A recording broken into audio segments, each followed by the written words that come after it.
Here's Johnny. I'll be back. And you will know my name is the Lord. I'm walking here. I'm sorry, Dave. I'm afraid I can't do that.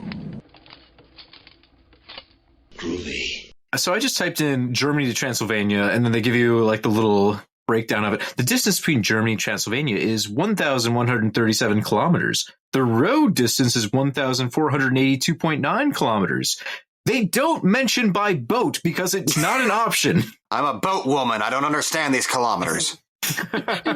Well, I mean, there's some small bodies of water between. I see a lake. It is 18 hours and 40 minutes by car. Let's see. This is the AI overview, so it's probably bullshit. But they do say Avalon Waterways offers Danube River cruises from Germany to Romania that includes stops in Transylvania. Ooh. Fancy Romanian cruise lines we hear so much about. They actually have a website, Transylvanian Cruise Vacation. Yes, book me. Give me the full Orlok, baby. It's an 18-day river cruise from Vilshofen to Bucharest. That doesn't sound harrowing at all. No. Isn't that what they were doing in Fitzcarraldo? You get 2 nights in mysterious Transylvania. Okay, I typed in river along the route, and I think I broke a map. Trying to like bullshit together some way to make this work. Google is currently doing the opening to... Here's a river. It's folding the piece of paper and putting the pencil through it. It's trying to show you how wormholes are formed. Okay, from what I can tell, what does this go to Transylvania? Well, I mean, it doesn't go to Transylvania, so he has to drive a ways to get there. Well, wait, I don't know if a boat can fit on that one. There is water you can take that can go between. It doesn't seem economical. Mike, does this route form a pentagram? I'm looking at a map right now for the river cruise. And yeah, it doesn't actually go directly to Transylvania. It goes much further south in Bulgaria. And I guess they probably just put you on a coach or something and take you to Transylvania at the end when you're done with your boat ride. A cruise line where the only class is stowaway. But if you were to go an entire country down from like Romania into like Serbia or Bulgaria, you could connect to the Danube River and follow that all the way northwest through the heart of Germany. So if you took a very large detour at the start of your trip, you could go by river all the way to Germany. It wouldn't make sense for what the movie's doing, but no. It seems like you could have a nice trip. It sounds like he could have gotten in Hugges if he got on a boat there and took the Olt River. He could then, I'm getting to the fucking bottom of this like a goddamn scientist. He then could have joined up with the Voila River, and that could have kept him. This seems pointless on Orlok's part, but he's okay. At which point that would cross over with the Sabine River. Which okay, we're connecting. Sure, You're connecting water, sure. Yep. This is and that we're moving, we're grooving. Yeah, and eventually you would still be able to connect to some waterway. They're not the best waterways, but they're waterways nonetheless. Like you can probably get. We don't know. Maybe he took a raft at some point. We never saw that part. So if you stay on that river for a while, and that ends up going into the Pyru Rosbach. Now this all sounds made up. If you keep going on that, eventually you're getting closer. I mean, if you stay on that, it turns into the Pyro Rascuri. Okay, he's admittedly going a little bit out of his way, but that comes to a dead end. Okay, there's a mountain. So I typed into Google Robert Eggers Nosferatu boat. What the fuck? And the first result was a Reddit thread on the Robert Eggers subreddit titled, "How did Orlok take a boat from Transylvania?" which seems very pertinent. 1 week ago, Chris Colorsudo responded, and he's got 300 upvotes, so this is the big times here. Black Sea, presumably by the way of the Varna, through the Dardanelles Dardanelles? Darnells. The Darnell Savages crossed the Mediterranean. That's a football joke for anyone who's paying attention. Cross the Mediterranean, round the Rock of Gibraltar, up the Channel, over Jutland, and to the German coast. It's a long boat trip, but necessary. Hauling that sarcophagus overland would be a nightmare. That's why Hutter is able to head him off and arrive at a similar time. Again, they're just describing Fitzcarraldo. You have to get the boat, carry it over the mountain, kill the villagers. Horse might be slower, but the route is far more direct. I guess I buy that. I mean, that's a heavy box. Yeah, it makes more sense than anything else. If you were to walk it according to Google Maps, it would be a 14-day and 6-hour walk. So, maybe some of this ocean stuff makes a little bit of sense. It's also surprising that a human being could walk all the way from Germany into the heart of Transylvania in just over 2 weeks. Although I suppose it's not accounting for the need to sleep or eat or poop. And poop. Yeah. So it's a big part. Yeah. Nobody wants to be caught pooping in the middle of Austria in the winter. No, that'll get you killed. They'll say you're a Nosferatu. International incident. I have to say, I'm learning a lot about the topography of the toboggans Romania. of Transylvania. Toboggans. A coffee table book. There's the bells of Notre Dame, the toboggans of Transylvania. They have a lot of rivers, though. So, I mean, still saying maybe. Anyways, which folks.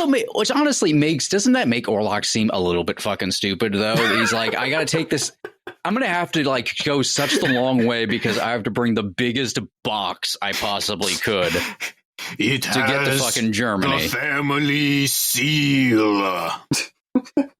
Just all that dirt weighing it down, too. Motherfucker, did you have to bring the sarcophagus with you? It doesn't. Nowhere do they specify it's got to be your coffin. He really could have just brought a little Ziploc of dirt and just called it good. It's true. I mean, at that point, isn't a Ship of Theseus thing where it's like, well, if he just brought a little bit of dirt and then sprinkled it on the other dirt, yeah, isn't that just his dirt now? This is exactly how my mom made cleaning supplies run so long. We're almost out of Windex. Let's just pour a gallon of water in there, and there's still a little cleaning agent left behind. It's still got that magic. The hand soap still works. Yeah. I've always wanted to see a vampire story where the vampire exploits a loophole and that where he just has a little vial of dirt he keeps in his breast pocket that he sleeps with every night. I sleep face forward on the dirt in my pocket. Gotcha. Do you want to start the podcast now? We have started the podcast. Thanks for joining us, folks. I hope you learned something about the geography of Transylvania and the fact that we don't know how to pronounce any European country's name or city or river. Oons. This is Box Office Pulp, your one-stop shop for movies, madness, and moxie. I'm your host, Cody. If you haven't figured it out, we are, in fact, talking about Nosferatu, and not the old one, although most of the boat conversation still applies to that one as well. 1922 to 2024, it's all the same, baby. I'm your host, Cody. Joining me tonight are my co-hosts, Mike. Say hello, Mike. So, question. If Orlok were to shave his mustache, yeah, would he not be able to grow it back? I would say probably not. Because it's an old wives' tale, right? That when you die, your nails and your hair keeps growing. And I think they're trying to portray him just as a living corpse. So he doesn't really regenerate, does he? I mean, he had a lot of sores and stuff on him. So I don't know if he would be able to grow more hair. I mean, if you look, he still had the Romanian nobleman haircut. Obviously, he has not grown more since then. So it has to just stop, right? Which also means there's no grooming, which is impressive. And that's pretty cool. I mean, that's useful. He had that very long strand of hair on the top of his head, but I'm assuming that wasn't his hairstyle when he was alive. Jamie, tap in on noble hair transitions here. Tell us what we're missing. I like to think that it's like the phenomenon where corpses appear to grow hair and fingernails when they die, but really it's just them shriveling up. I like to think the residual hairs would eventually be apparent just by his corpse, like shivering. So eventually, the body just pushes that out. I agree with that. But true. That definitely lines up with my thinking on Nosferatu's hair situation, which all sounds bad, but just imagine it this way. This guy never has to bother getting a new razor. He doesn't have to bother shaving his pits. Yeah. He shaves once and he's ready to swim for the rest of his life. He's going to be like an arrow. This is just a little preview of our new Box Office Pulp spinoff, Monster Fashion. That has Monster to be an episode. fashion followed by monster law. Monster crimes of fashion. I'm picturing the logo right Nice. We have Nobody to. steal that at home. We're working on this. That's going to be ours. now. Which patent pending. Dracula serves more cunt? Boy, off of the top of my That's a head. hard one to answer. So a lot of people forget because, it's Bela Lugosi and they kind of remember him his later heroin days. When he was a young man, like his stage play days of Dracula, smoking hot. Yeah. Yeah. So He Bela was a Lugosi, heartthrob when he back first in his started, home country. totally, yeah. But let's think of Dracula 1979. Langella, he's wearing just like one of those pirate shirts that doesn't button. It goes down to basically his navel. It's about the sluttiest way That is a Dracula good could daddy. dress. Yeah. That is an extremely 70s Dracula, too. Like, he's got that whole rock star that just invited you backstage for drinks kind of vibe to him the whole movie. Definitely 100%. attitude-wise, sexiest Dracula. He is a walking, throbbing hard-on. Which is weird because it seems like this Orlok probably gets more action than most Draculas. Yeah. Even more than Oldman's Dracula. I'm amazed, actually. We didn't even mention Oldman's Dracula in terms of like, that guy's serving. Fashion-wise, yeah. most conserving Dracula. I think armor, Look at the city little look, glasses. cape. The little blue I do the little glasses. fashion specs, yeah. I think Oldman's Dracula, here's the problem. I think he cries during sex. He strikes True. me as more of a romantic than a fucker. Yeah. Like he doesn't have sex with you. He just writes you a poem that is about the art of lovemaking and then reads it to you. Oldman's Dracula has sex like I imagine like sex with Jared Leto would be. Like his own band's music is playing the whole time. I'm imagining Oldman's Dracula fucking just like the movie portrays him when he's like in that candlelit room for no apparent reason. Just wind blow, and he's just waving his arms around, but he's not really doing anything. Does he come blood? The blood is the life, Mike. Now we can all agree the best in bed is Butler. I'm trying to think of some award I can give to More Dracula sexy dead and loving it. Draculas. I'm trying to think of some like best Zaddy award, Leslie Nielsen, but it's not coming together. He's too funny. Oh, well, if we're going for silver foxes, I mean, George Hamilton. Man. Oh, yeah. Mm-hmm. Oh, where's Udo Kier go? Ooh. You put that Dracula back where he came from, or so help me. Can the logo for this episode just be one of those like YouTube tier lists? We need to do an episode ranking all the Draculas on their collective sexiness, because we also like have to. You got to compare their Renfields as their sexy backups. True. You got to look at the supporting cast. Well, what is Dracula and Renfield if not a power couple? It's true. Oh, especially Mark Gatiss Renfield. Oh my God, I hate to say it, but Adam McKay's Renfield probably takes the cake there if we're going for sexiest collective Dracula Renfield pairing with Nicolas Hoult and Nick Cage, especially Cage in that outfit. This is a Nosferatu episode. Yeah, we're getting to that, folks. Shut up and listen. Do the Dracula iceberg of sexiness. We haven't even gotten to the Dracula from Scooby-Doo and the Reluctant Werewolf. I'm going to say this whole thing has been difficult for me because I was trying to look up different Draculas and I landed on Dracula 3D. So I've just had Rutger Hauer pulling a funny face, holding two twigs together as a cross, just baring full teeth snarling at me as we're trying to discuss sexy Draculas. And it is not doing the trick. It's not. There's like Hauer, he was a Dracula. Thomas Kretschmann's here, like pulling funny faces as Dracula. None of this works. And the long list of people who are legally Dracula, and that's it. Yeah. Jeff Goldblum. Adam Sandler, the list goes on. That guy from the NBC show, Dracula in New York. That's a sitcom I'd watch. Like Young Sheldon? Nah. Dracula in New York? That existed. It was on Fox. Yeah. It really did? Mike blew my mind with that a couple of years ago. Dracula in New York. It's as stupid as you think it is, too. Like, it's totally Dracula in the big city. The first thing that comes up is Love at First Bite, which is definitely not it. And then it's Vampire in Brooklyn, which is closer, but also not right. I like how it's trying to, distract you from looking at anything but Dracula in New York. It was a TV show, right? Yeah. Okay, I'm adding TV. The pilot is on YouTube. I think maybe the whole series is. It definitely exists. I'm getting from the team behind Drunk Shakespeare comes Drunk Dracula. I'm actually assuming that's what it is. It taps out at drunk. No, it is Drunk Dracula.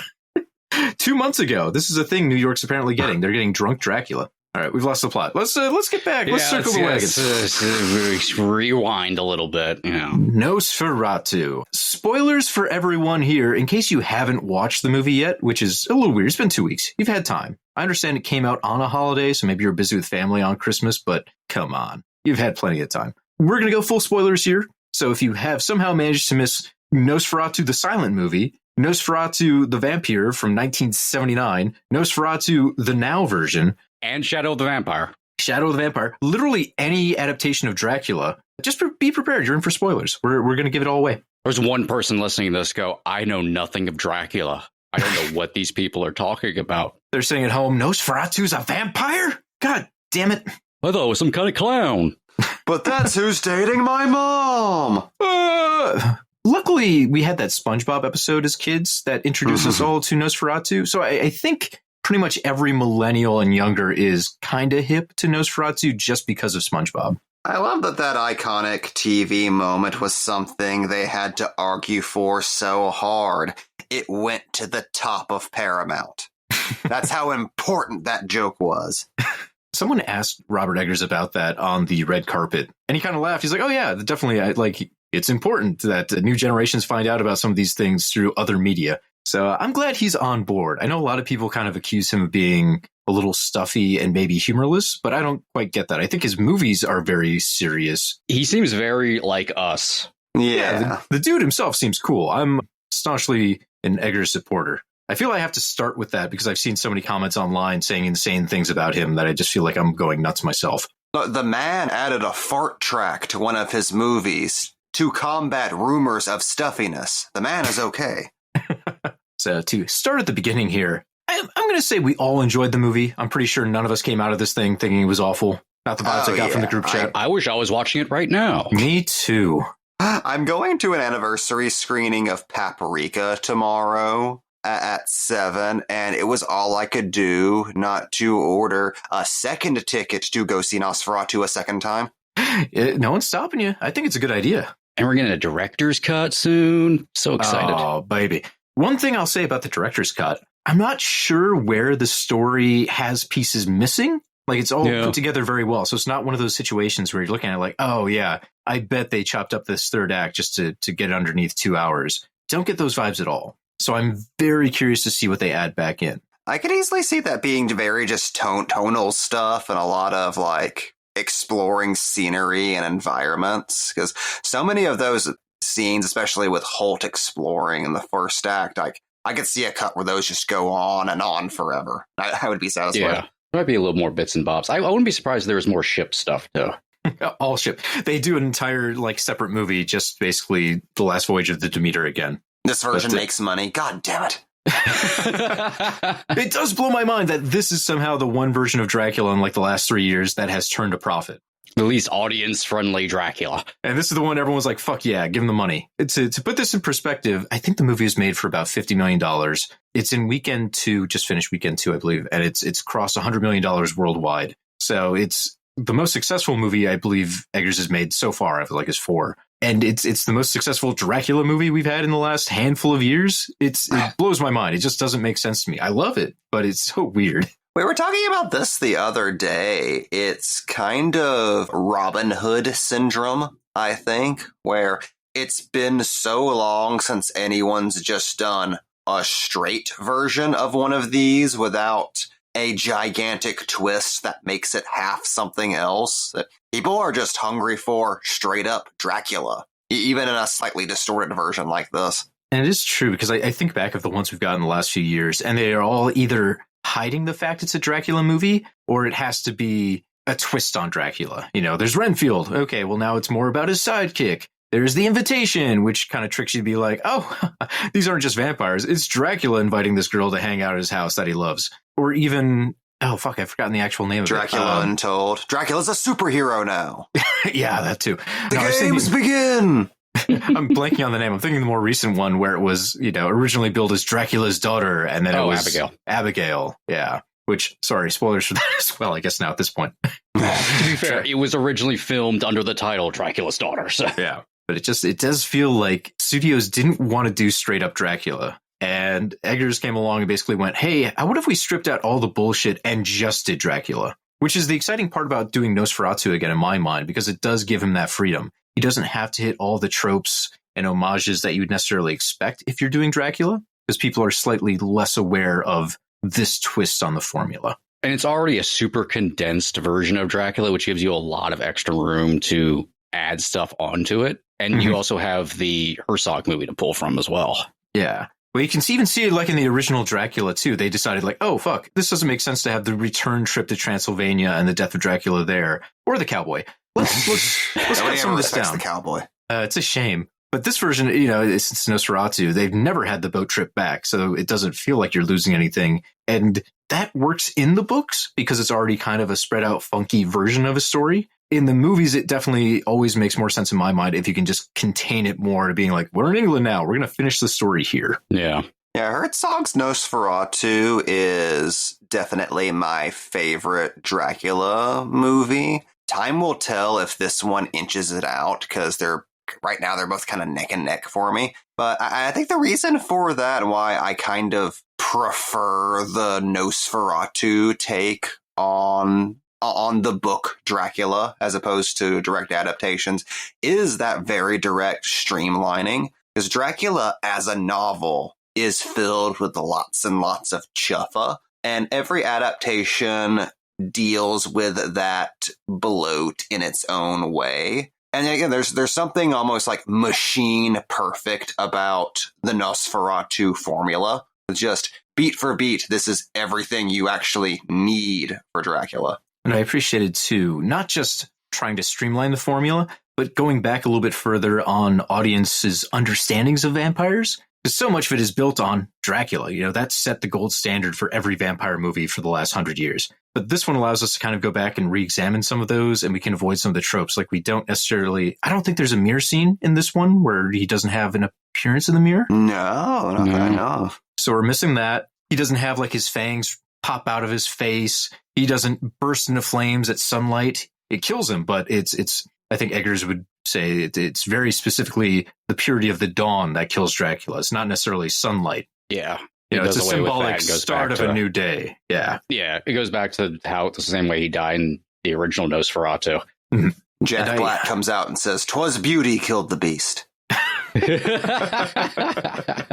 So I enjoyed that. And I feel like this is slightly against the grain for Eggers himself, but he does not shy away from the fact this is a fairy tale or supernatural telling of Dracula. Not that other Dracula stories become overly scientific and try and explain away the magic, but there's a certain amount of rules you have to follow in most Dracula movies where he's very classified.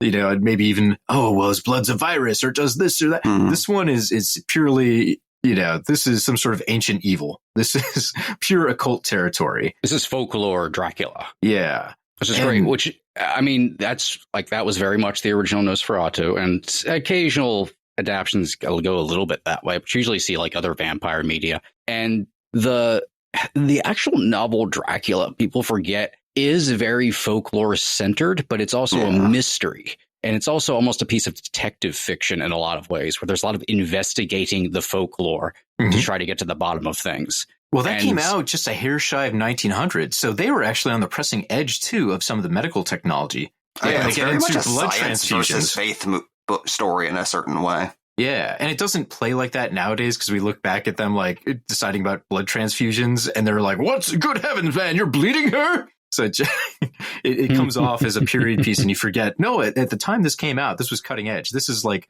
Scream having the characters use mobile phones. Yeah, miasma. Which I think is what I like about both Nosferatu in general and this movie specifically, how it leans super into that aspect. Because yes, like Dracula in many ways is a science versus folklore, like a science versus superstition story, but it's a rare one where science is what gets its ass kicked, and it's appealing to the old ways and the old rules for doing things that wins the day. And I love specifically Eggers' Nosferatu ends in basically a mad appeal, not only to the rules of folklore, but I think kind of the rules of storytelling. I'm just, no, like we're in a world right now where only the purity of a maiden's sacrifice can make the bad man go away.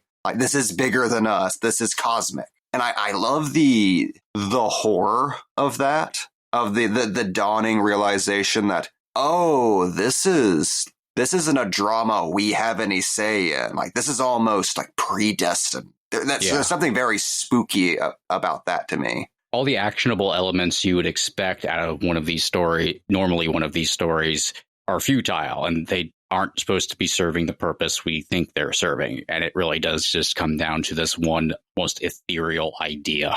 Well, I want to bookmark that, because obviously the whole ending and Ellen's choices are tied into the whole thematics of the film, where it's, women's agency. But I want to circle back around to that in a minute here to use some corporate talk. And one idea, though, that just kind of fascinates me is we're 4 movies into Eggers' filmography really right now. We've got The Witch, The Northman, The Lighthouse, and now Nosferatu. Before this movie, his films have dabbled in the supernatural, but people have found ways to try and explain away or around the supernatural aspects. Like you watch The Witch, and it clearly ends on a very supernatural note with, like, Satan himself coming out and offering this girl People witch fly. powers. People fly. But there's a very strong segment of people online who made up fan theories saying, no.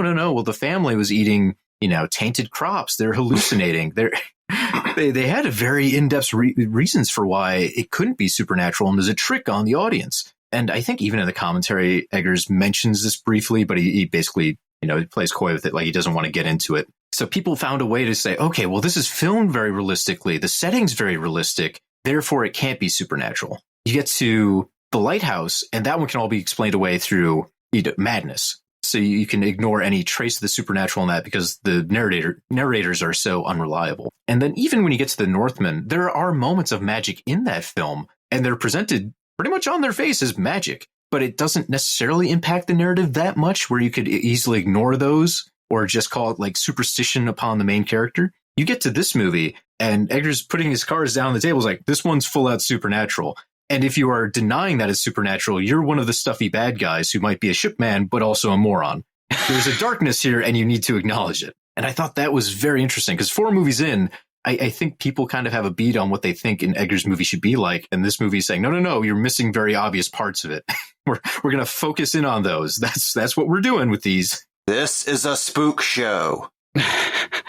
It also gives Eggers a little bit of a different way to go about some of his more like sleight of hand and some of his like reality break stuff. Is usually it's very the perception of the audience as to what the unreality of the movie is at any particular time. Whereas in this, he's able to know it is the unreality is invading the reality of the movie. And it really is whenever Orlok is there, or there's something about Orlok's presence, even when he's not there. Yeah. The way that Eggers films that to change, like there's something invading the environment. Like everything is just off a little bit, and it seems inherently wrong as to what's actually normal in that universe. Well, the building kind of nightmares Hutter has as he's moving closer to Count Orlok's castle. The moment where he stops in the village and he doesn't know what's going on.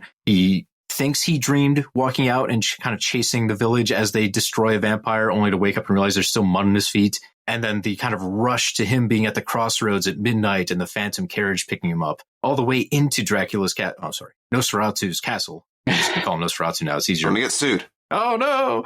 That whole thing just feels like such a pitch perfect fever dream where you can tell the character doesn't really have a grasp on what's happening around him, and you're not quite sure either. That stretch there was absolutely phenomenal. Like being in the theater for that was just, chef kiss. I'm so glad I got to see that on the big screen, yeah. That's probably my favorite interpretation of Harker approaching Castle Dracula I've seen in any adaptation.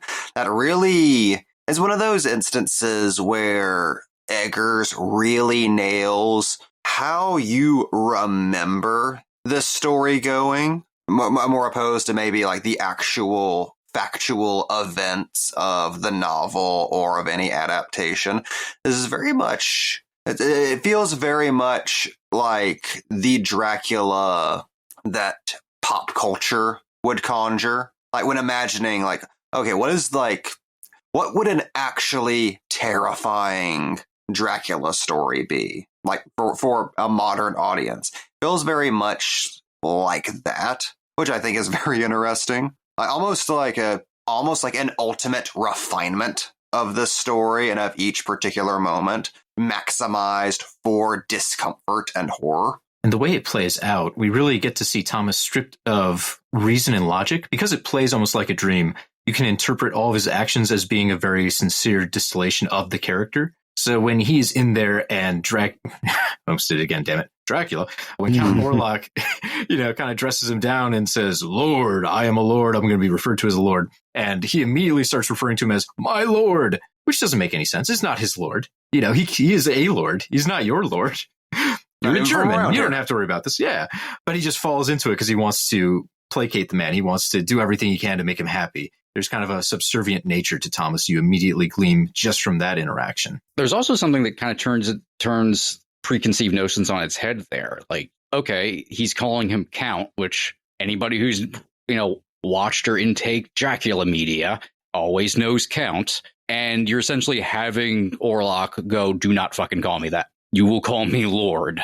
That takes what people expect and turns us on its head a little bit. Or the moments right after that, too, when he's told, "Here's the contract, you need to initial it." And he goes, "Oh, I must have missed that." Like, no, you can clearly tell Orlok wrote this himself. It's in gobbledygook, occult, cursed language. You didn't forget to sign this, bud. You can be honest here. And he is hesitant to sign it. He's hesitant to sign it.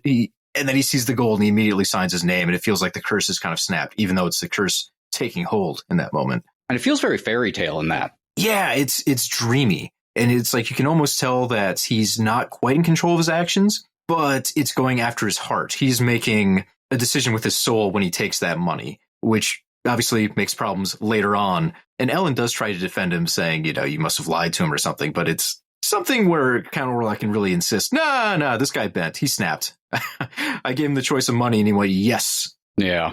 Hey, did anybody else get this sense that at one point during that scene, Eggers filmed Hoult upside down? I'm not sure about that. There's at least maybe 2 or 3 moments in the movie, and that was one of them, where it felt like he was filming the scene upside down and then reversing it. Because it had that feeling of whenever actors or sets are filmed upside down and then re-straightened again, and where the video is flipped, and it felt like that, and it just made you feel a little bit off. There's some shots like that around that time, yeah. I cannot wait for a Blu-ray to come out and hopefully have some behind-the-scenes info on stuff like that, because there's so many moments where I don't know what exactly is going on. I just know that it's off. For me, the opening when Ellen rises out of bed and the camera's locked with her step to step. So it's just her face appearing out of the darkness. You don't quite follow her movements out of bed. So it looks like she's just kind of floating or flying to the window to me. I was having a very difficult time wrapping around my spatial awareness of what she was doing. That one kind of blew my mind to start the movie. One thing I did want to mention, though, I found a fun little quote today when I was going through Reddit. The cinematographer was talking about the movie and why they never used Steadicam on any of Eggers' films. And he mentioned basically he doesn't like using the Steadicam because it doesn't have precise and repeatable marks, which was basically a non-starter for Eggers. Like, he wanted to make sure if they did the take 5 times, it could be done exactly right each time. And then you can play with the scene through the actors. Like, they can move around where the camera goes. The camera isn't chasing the actors. And it also allowed the cinematographer, Jaron Blasky, to give very precise technical notes to his camera operators, because they knew, okay, we did it this way last time. Let's adjust the camera and do it this way. And he says the important thing with this is it gives a stifling level of certainty and omniscience to every scene, which I can definitely see. And I think that's something you'll see throughout all of Eggers' films, which I wanted to point out. It's amazing. This guy, I haven't looked into his history. I don't know where he came from, if it was like old money or something, but to just pop up and have like 4 films with your style basically baked into them immediately and not have to spend like a decade developing that. or being like a TV guy or something, or a journeyman. It's like something we haven't seen since like the indie boom of the 90s. Just anyway, this guy. Yeah. Just fully formed out of the ether. I mean, I haven't looked up his career. So for all I know, he did spend like 15 years shooting Nike commercials or something before he became a movie director. But it doesn't feel that way. You know, even normally when you look at early films from a director, it's kind of like, oh, okay, they're still finding their feet. They're finding their voice. He's locked in. You know, the 4 major movies that have come out from this guy have all been, oh, yeah, that's definitely Eggers. That's his movie. And I think that style of shooting is so interesting for a period piece, which you don't get to see very often, but also for the specific energy that the actors have to use, where it makes it feel almost stage play like, where they just get the environment to play around in. The other mystery to me is, why do you think he's collecting Skarsgårds? What is his plans? He's assembling the key of time. Stellan has to be the next one, right? I'm amazed he didn't start with that guy. Does he not get along with Dafoe? What's wrong here? Can that be the next one? He brings all the Skarsgårds together. I would love to see that. Also, is it weird that fucking Skarsgård is now my favorite Dracula? What a transformation. If you hadn't told me that was Bill Skarsgård underneath the makeup, I never would have guessed it from the performance. The makeup fully transforms him. It's such a unique design, going with basically rotting corpse of actual Vlad the Impaler. And the voice is, it's deep and wheezing and halting, but still demanding. Incredible choices, big swings on every part of Count Orlok. And I think they all really work. And I was not expecting going into this that it would just kind of be book Dracula actually brought to the screen for the first time. Yeah. Like, that is, for the most part, just book Dracula. He's never really been portrayed that way in any other media. But that was a great representation. But like book Dracula, but through a little bit of like the Orlok lens, specifically the fact he's even bigger of a dick than Dracula. Like, there's something so amazing. Like, the first thing you hear is Orlok admonishing Hutter for being late, as if Orlok was up during the day. I also like the fact that he sent the magic coach to go pick him up. Like, this is your fault. Yeah, fuck, man, I don't know. Make a faster phantom carriage. This is your problem. Again, I think that's one of the reasons I like the Nosferatu take on the Dracula mythos a bit more. Is it just, there's something so much, at least to me, more appealing with a streamlined Orlok who is just a monster and does not have like a whole like side hustle going, whining and dining the London aristocracy. Well, and this approach too fascinates me because it's one, your classic monster. This guy is just evil. There's nothing redeeming about him. But they also present the idea in the movie, he's also a metaphor. He's both. We're going to have our cake and eat it too. Because he even says, I am nothing but an appetite. He kind of casts himself as the dark reflection of what Ellen wants secretly, what she's kind of repressing about herself.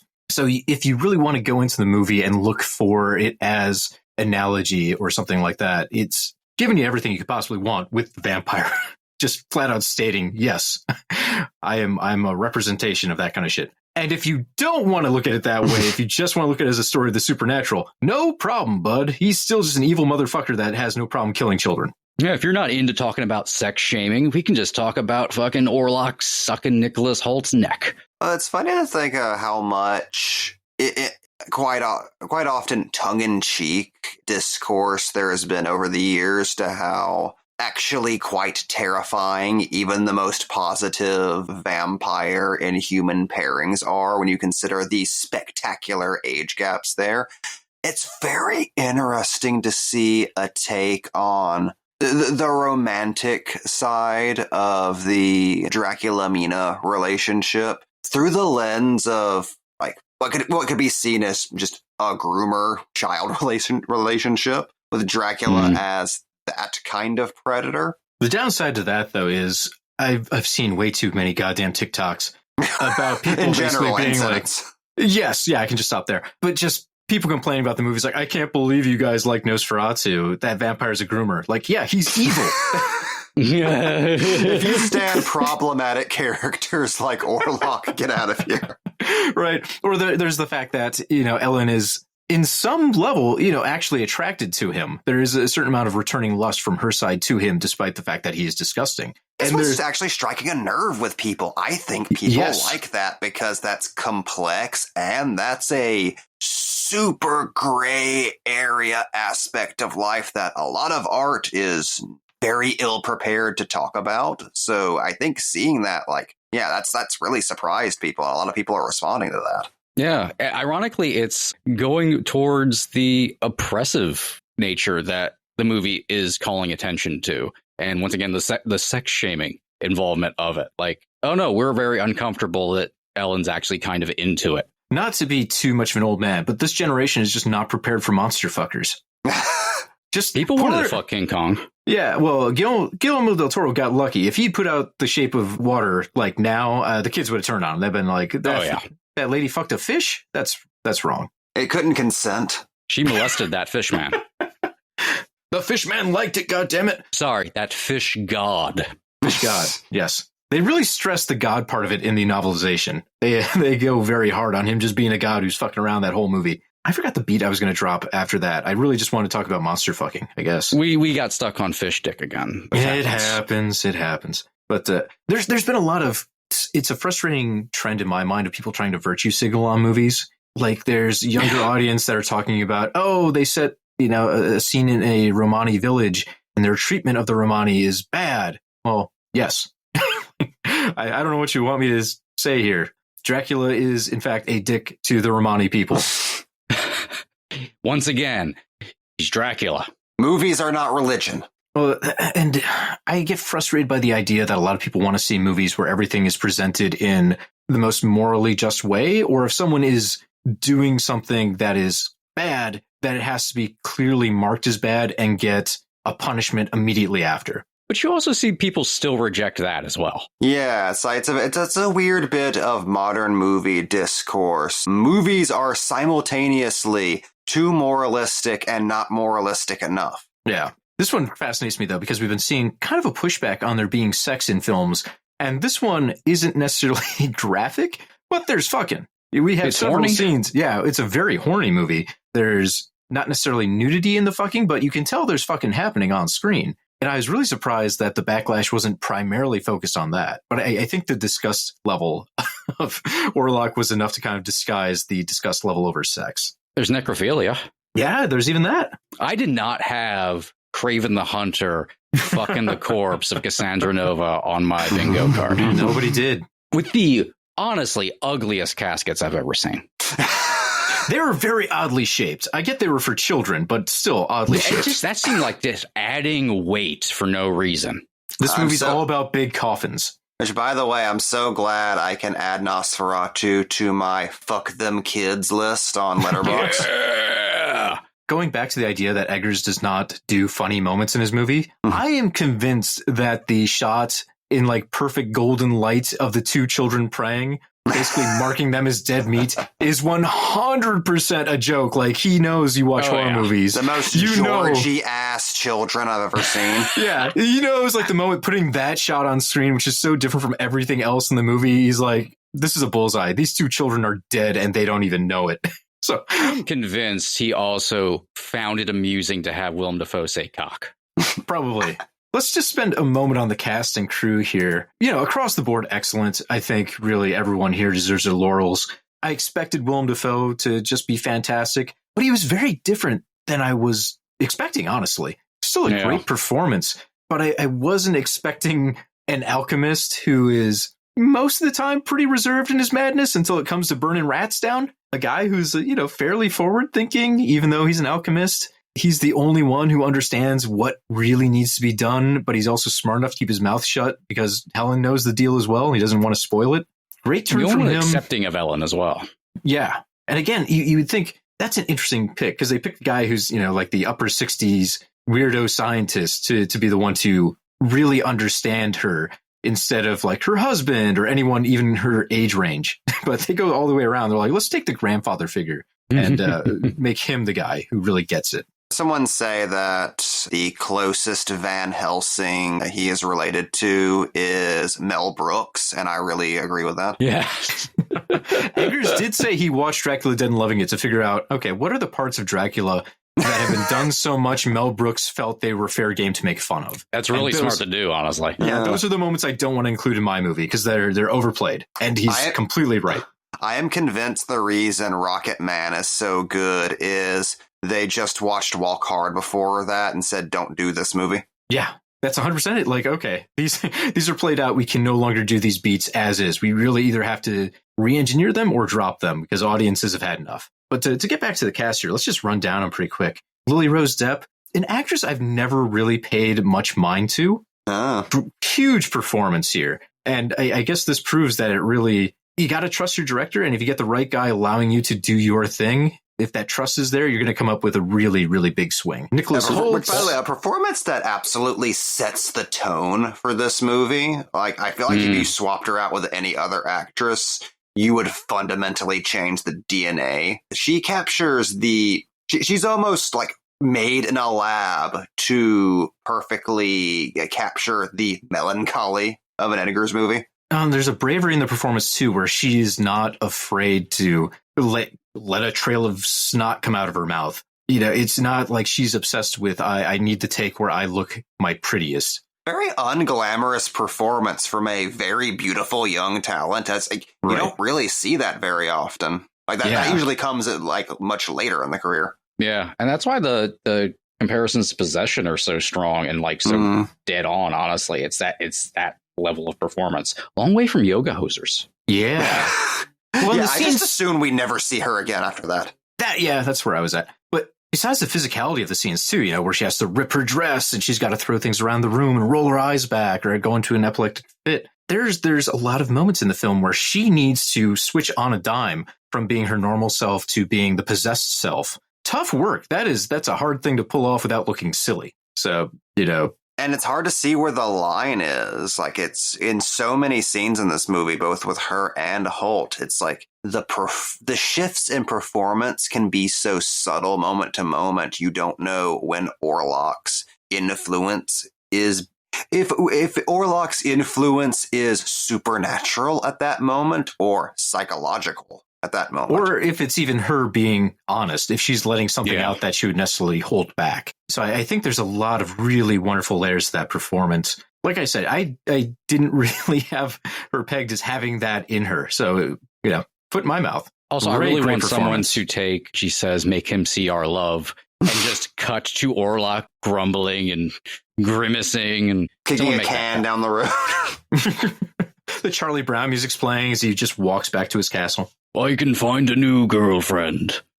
I love the amount of jokes on Instagram right now about this. There was one like, what is your wife's Instagram?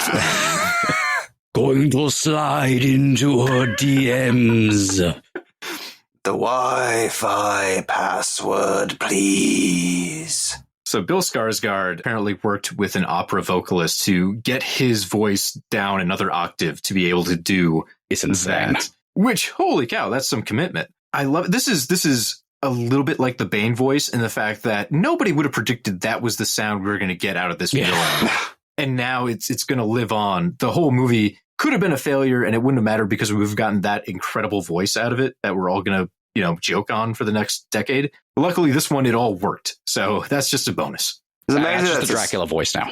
It's amazing that Skarsgård and Klaus Bang for half of one episode of the Netflix Dracula are like the only times we've gotten like Hungarian as fuck Draculas or Orloks.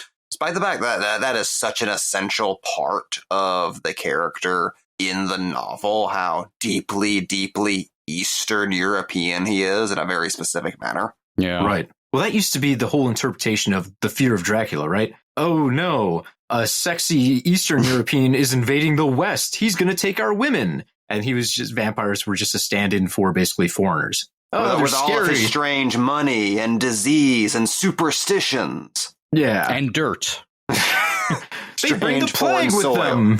Oh, God, I've never thought about that. Dracula does literally bring foreign soil to London. Yeah. So that was always, you know, kind of the early racist origins of Dracula as a thematic villain. So it's interesting we've brought that back, but no one's latching onto that idea anymore. No, there's better thematics in the movie. We're just going to focus on those. And also focus on the queer angle of Bram Stoker than the other angles. Yeah, and I'm very glad too, because this movie, I'm shocked that people have not made it a think piece about COVID. You have doctors making the wrong calls. You've got, fucking plague rats that are coming into town because there's a very powerful man who's just having his way and he doesn't care what others say about him. Nosferatu feels extremely timely by sheer coincidence. Well, Eggers has been working on this, I want to say, didn't he say for like 10 years? Like at one point he thought about making it a stage performance. It was supposed to be like his first movie and it kept falling apart. So maybe that's why it doesn't feel like, this was adapted to be a COVID story or a post-COVID story, because it was always the same thing. I don't think he's drastically revised the script since he envisioned it. Maybe some of his techniques and the actors, but not the story. Anyways, I'm glad this has not become like everyone just pointing out like, he's talking about COVID here, the plague rats, because that'd just be unbearable. Talking more about Skarsgård's performance, though, the thing I thought was really cool was the way Eggers, it feels like he crafts the scenes around the fact Skarsgård is giving an unexpected performance. Like those scenes with Orlok, it feels like they almost were unexpected to him. And he was able to build the scenes around what Skarsgård was giving him and really accentuate what he was doing. Yeah, ironically, maybe like a bit like what like Coppola and Oldman, where it's just the second he's on stage, like just everything pivots around the oddness of his presence. Well, it works for the fact that Orlok, is a count and he demands fealty. Everyone needs to kind of bend to his will. So it makes sense all the scenes feel the same way, like they're also under his influence. But I think that's what makes the interplay between him and Ellen so exciting. Because there's finally one character who can stand up to him. Which pisses him off, but he's also into it. I do love that so much. Or just insulting him and him just 3 days, I'm going to kill all your friends. Bye. Oh, okay. 3 days. I'm talking in old movie riddles now. I will be with you on your wedding night. Yeah, it's very much just someone who terrorized someone in childhood, just expecting to meet the child again and being genuinely surprised that they're an adult now who can say no. Moments like that feel very, very, they ring very true. Yeah. And, there's something about the backstory to this version that to me adds a little bit of the layer. The way The Exorcist is really terrifying. The idea that you can just be going about your business and suddenly become possessed. Like I always like that aspect of that. And I think this has a bit of that in Ellen calling out to the universe for help and assistance, and the thing that answers back is Orlok. And there's something really terrifying about that idea. And there's something so cosmically malevolent that his power is like that great that he can essentially call back to you like God. So he's practically the Shadow King at that point. Yeah. So a dumb thing here, and this really shouldn't play any major part into interpretations of the film, but I was just curious on a lore level, which is the nerdiest thing, like someone should dump me in a toilet. Throughout the movie, it's alluded to that when Ellen has that moment at the start of the film where she calls out into the darkness for someone to be her guardian angel, and Orlok responds, it's kind of implied that he's just out in the ether, and this brings him back to the mortal plane. But you could also take it, he was just fucking around in Transylvania, and this gave him motivation to come to Germany. And I'm not sure what would be the correct interpretation, if there is one. I think the interpretation, he was just already fucking around in his castle, and then he essentially had someone to psychically fuck around with and belonged to him. It was only after she got married and her connection to Orlok was then severed.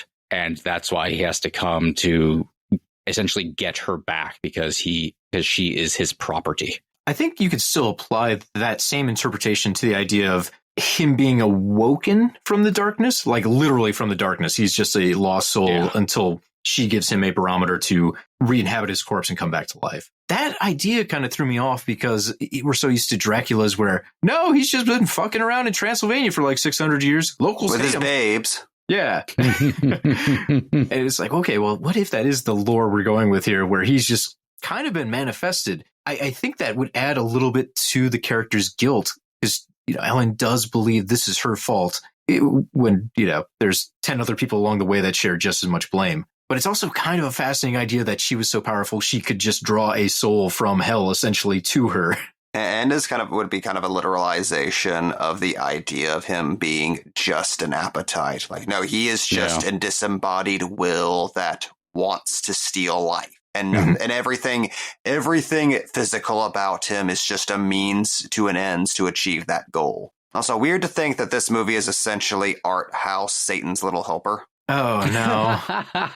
The thing here that I like lore-wise is we're returning back to very old definitions of vampires before the Hollywood definition took over everyone's thinking, where a vampire used to be kind of a wayward soul that was more or less just possessing a corpse to get up and do its thing. Or not even that, just draining the vitality from people as a soul. So to get this version where Orlok's soul has come back and he's just possessing his own corpse and kind of making it dance around and do all these things. And then in the end, when his soul leaves and you see he's just a bag of bones, there's nothing left. There's no vitality. Very cool visual way of doing that, and a neat way to harken back to old school folklore. It's always fascinated me that Buffy is one of the only vampire mythologies to keep the idea that vampires are just monsters wearing the bodies of dead people. Yeah, I've never, honestly, watching Dracula as a kid growing up with it, when people said undead, I never quite got it, because Dracula seems pretty alive. Like, he plays by different rules. Yeah. He's playing by some different rules, but like, he's out there, he's got a feed and all that. He's from the other side of the tracks. But this version really stresses, like, no, that is clearly like just a corpse that's walking around. Like, it's not truly living, it's being puppeted. Yeah. God, I love that look so much. And I love the fact that Eggers' version of Orlok standing up in the coffin, it's been done so many times and done really well that there is no point in recreating it. So let's do it viscerally. Let's have him naked. Let's show him as a rotting fucking corpse that just has lesions and shit like all over him. And like have him just coming off of his body. Yeah, and just have him like stand up triumphantly and seem like he's fucking 12 feet tall. I love it so much. I've never seen a film character hang wang more terrifyingly. And now it's owned by Nicolas Hoult in a framed shadow box. Great segue. I want to talk about Nicolas Hoult's acting here for a moment. I think Hoult is a fantastic actor. We've seen him in so many genre pictures, though, where he's playing, I think, roles that are beneath him, but he's having fun, so sometimes it doesn't matter. My partner and I realized the other day, Nicolas Hoult is the world's prettiest character actor. Oh, yeah. Yeah. 100%. But it's so weird because he keeps starring in all the genre stuff, so he must enjoy it, or I guess he's just being typecast into it now. But he's got leading man looks. He could just be doing romantic comedies if he wanted. He wouldn't have to deal with all the fake blood and, well, time to get in my zombie costume for the third month in a row. Make me beast again.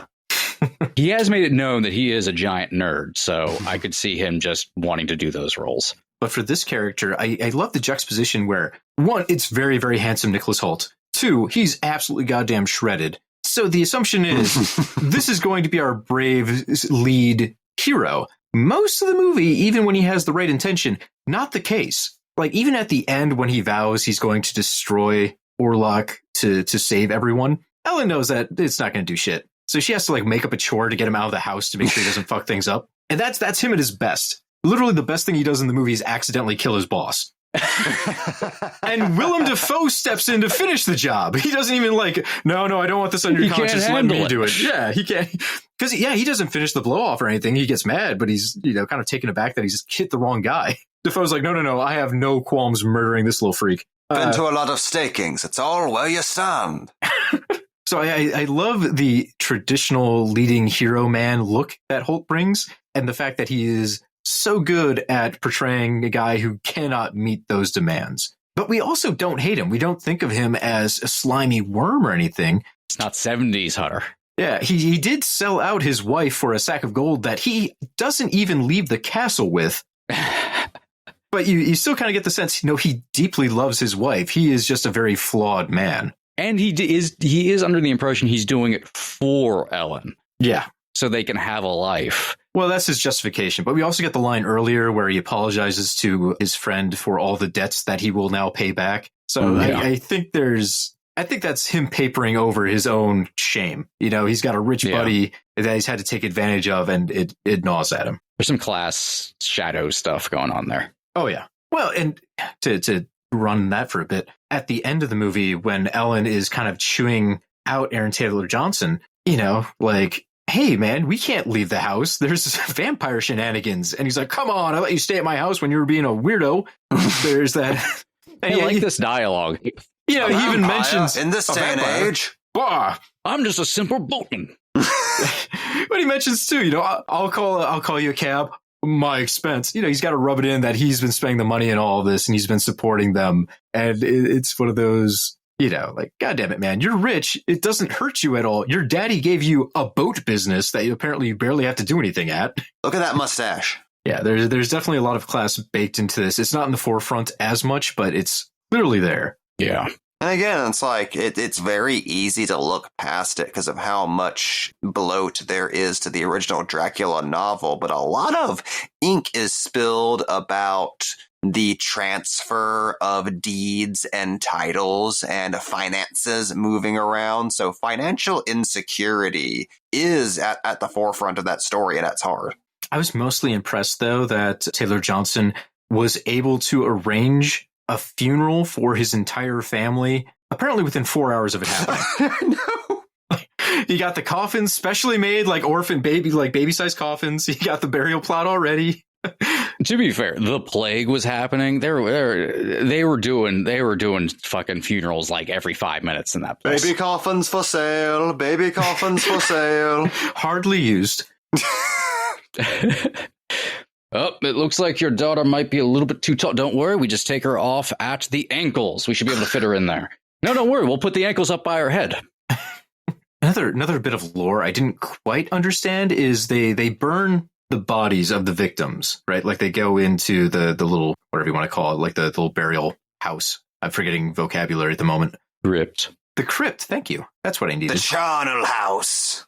The fuck house. The fuck house. It is now called. Yeah, the the stabbing cabin? Yeah, that's what Eggers called it on set. The masturbatorium? That's Dracula's goon cave, yes. That's what we call her basement in college. So anyways, they go in there and they burn the bodies. But the movie doesn't really make an emphasis on the fact that that Orlok can turn people. We don't really get the sense that he is making other vampires. But they still go through the effort of burning the bodies because they're unpure at this point, which is interesting. I didn't know if that was supposed to imply that they believed they could come back as vampires, or if it was basically like, these guys are nasty, they got the plague, just burn them. Yeah, I didn't know exactly what the aim was there with the body burning. If it was implied that they were still infected with vampirism as well. It's like, Orlok fucked these. They're gross. Or if it was just, even though they're dead, and like it's not just about getting rid of the plague, but also they've been touched by Orlok in some way, and they are unclean because of that. And this is the only way to fully release them from Orlok's grasp. Yeah, it's hard. Maybe that'll be one of the details they put into the extended cut. I guess there are other vampires theoretically in this world, because we did have the scene right at the Romani town where they go out at night and kill a vampire that looks very much like Count Orlok. That's part of the dream aspect of it. It's tough to say, but it seems like that's implying that they have their own methods and there are other vampires out there that they have to clean up on occasion. Anyways, that's not important to the film whatsoever. Just a weird little lore question I was curious about. What route did Orlok take to get to Germany? And then we loop to the beginning of this episode because we've been talking for an hour and 14 minutes, and then people can never leave. No, hold on. I ordered a map. It should be here any day. We'll just sit here for another 2 days, and it'll get here. And then we crack it open, and we'll plot a course. We'll go there. Oh, we'll go there. We'll do that. Trip? Wow. Yes, we're going to take film an it. 18-day voyage from Germany to Transylvania. We're going to take that boat ride. This is how we start our Patreon. We're going to have people pay for our trip from Vilshofen down to Oltenita? I'm probably pronouncing that very wrong. That place. Yeah, we just want to prove that Orlok made good travel plans. Yeah. That he knows what he's doing. And, it is really weird that technically he went out and made a box, put himself in it, arranged for it to be picked up. I guess at the same time, it was through supernatural means, but he did arrange real estate. Yeah, we are missing the scene, unfortunately, from the original silent Nosferatu of him picking up his coffin and running around in super speed in the middle of the night. I was so hoping that was going to happen. We got to see Klaus Kinski do that. That's really my big complaint about the movie. We didn't get that. I'm just imagining a scene of Skarsgård in full Nosferatu makeup, reenacting the dream sequence from Breaking Bad where Jesse makes the box. It's beautiful piano music playing. Geppetto Orlok makes his own coffin. Honestly, it was a nice box. I'm sorry, I'm just stuck on Geppetto Orlok. Now you will be a real boy. I call him son. It's still JTT. Miracles are made in the heart, Papa. Can I say, I've discovered that Orlok's coat has leopard print on it. It does. What? It does. It has leopard print on it. Ooh. I saw a picture of it, I guess, like behind the scenes on a mannequin or something, and it has fucking leopard print, and Orlok is he's a pimp, honestly. Can we gas up Orlok's Bane coat a little bit? My favorite Dracula affectation of all time. When will they be putting that in the NBC Universal store? I can buy a $20,000 replica of his sarcophagus, but I can't buy his pimp coat. I want his coat, his pirate coat. I loved for the fact that some people on the internet called him a pirate. I didn't really get pirate vibes out of it so much, but if you don't know what a Romanian is, I guess I got more. All I could think was Rasputin. Yeah, very Rasputin. But it gives him a great silhouette. It's a callback to the original Max Schreck costume without being the exact same thing. And obviously, like, hey, there's Dracula dressed all in black. There's Ellen dressed all in white. The very obvious visual connection between the two. If only he still had his hat. It's a cool costume. Yeah, that's really the big thing. You can't have everything. I love that hat. I love hat. I wish he rocked the hat more, honestly. I'm sorry. I'm still just stuck on Dracula Dead and Loving It, where Leslie Nielsen takes off the hair, his entire hair, his wig, and hands it off to the servant to go hang on a hook. I watched that after Nosferatu.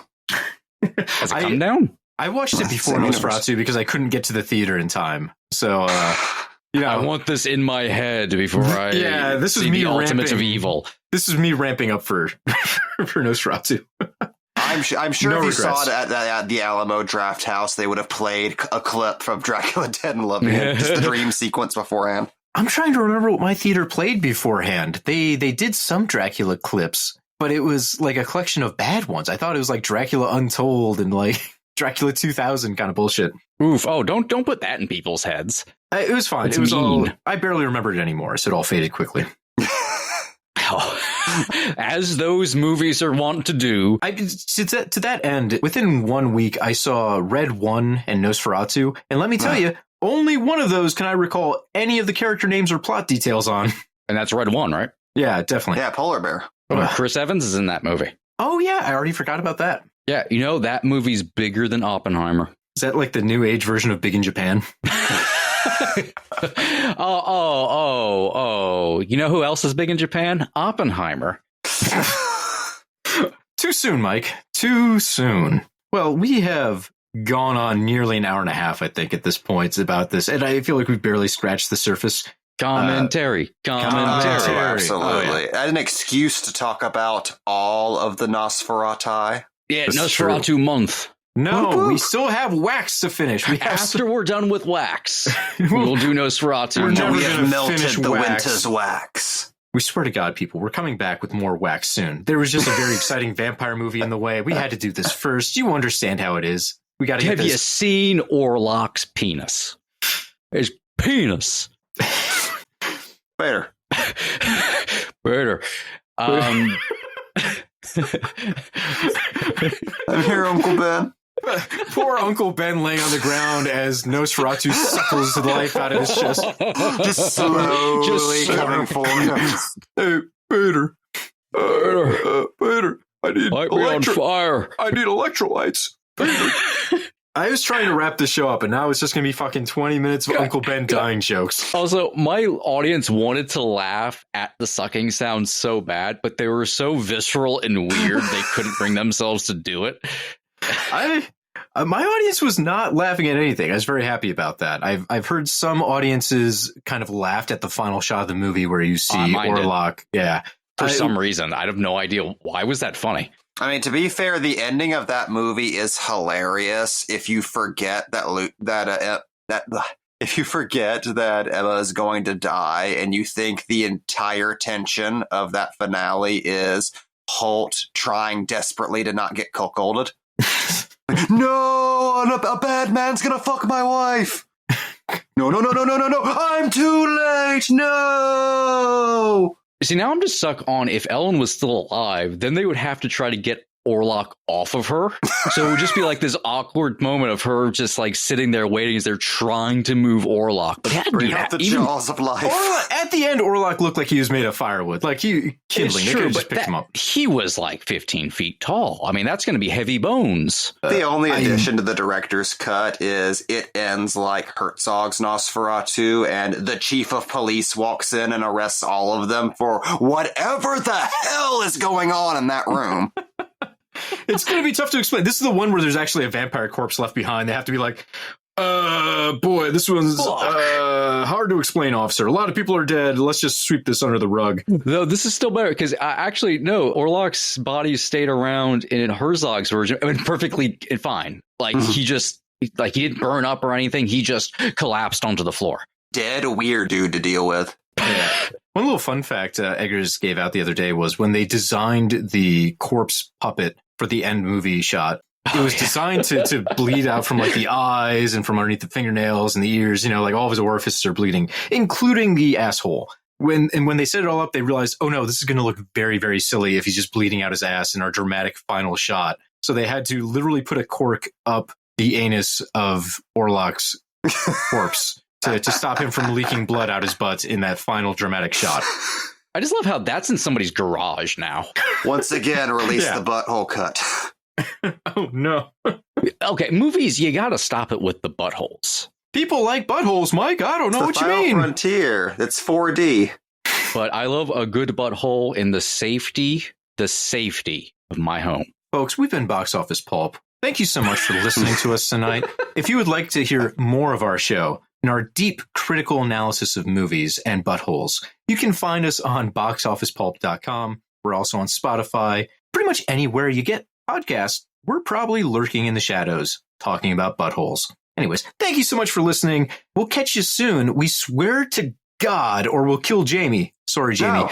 There will be more Wax commentaries coming. We still have Waxworks. We still have the House of Wax. Some third thing. I don't think we're doing Chamber of Terrors or the Black Museum. Yeah. There's like 400 Wax movies. We're not doing them. They have to have Wax in the title. We only have a couple more coming. But they're coming. We swear. We'll get back on track. Waxwork 2. Yeah. Lost in Time. Is that the one with Bruce Campbell or is it Waxwork? Well, people don't. We'll say I think that's the one with Bruce Campbell. Yeah. Okay. That reinvigorates my interest in Waxwork. He was in Maniac Cop. Yes. Yes, he was. Credits. All right, folks. That's a wrap. Get the hell out of here. Like and subscribe. And like that, he's gone. No, I didn't really have a context to bring this up in the episode, but I've been fascinated since seeing that movie about like the specific choice to have Orlok too wrapped up in drinking Emma's blood to to notice the sun coming up and the obvious like sexual metaphor there. That reminds me so much of the end of The Company of Wolves. I can't remember if that's in the Neil Marshall movie, but it's definitely how Angela Carter's short story ends, because I think that's based on like the very, very original versions of the Red Riding Hood story where she sleeps with the wolf and like that distracts him while he's killed. And I'm really curious because I didn't see like that come up in anything, but I'm very curious if that was on Eggers' mind in any way. Maybe. But I mean, that's also something that's, is in both the original and the Herzog movie to a degree. So it might be, because it's kind of like extrapolating from there, it might be coincidental, but I can also see Eggers doing that. This just makes me think, Jamie, there is a Japanese term that basically translates to wise man time for post-coital clarity. Like you ejaculate and then it would be post-nut clarity, basically. I'm calling that wise man time forever now. Wise man time. And just imagine if they had included that, like, fucking Orlok gets like 2 beats where he's like, oh, fuck, it's bright out. I banged my bitch too hard. When you already busted a nutterito and she keeps slopping on the diddly. Thanks, Ned. Hi-yo, vampirinos! Imagining Orlok saying all this is delightful. I have the wise man time upon me. Orlok, is that pussy juice all over your mustache? No. Oh, God. Why are the ends white? This here show is brought to you by Zencastr, the all-in-one solution for podcasting that's easy as logging in and hitting record. With Zencastr, you get studio-quality sound up to 4K video right from your browser. No more worrying about unstable connections thanks to Zencastr's multi-layered backups that ensure you always have your recordings in the highest quality. But that's not all. Zencastr's post-production process makes you sound like a pro. It automatically removes those pesky ums and ahs and even those awkward pauses in conversation. If only it could remove those from my love life. But gone are the days of needing a bunch of different tools and services to create a podcast. Zencastr's complete platform lets you create, edit, and distribute your podcast all in one place, allowing you to easily publish to Spotify, Apple, and all other major destinations. So why wait? Start your podcasting journey with Zencastr today and experience the Zen of podcasting. Go to zencastr.com/pricing and use my code BOXOFFICEPULP, and you'll get 30% off your first month of any Zencastr paid plan. I want you to have the same easy experiences I do for all my podcasting and content needs. It's time to share your story.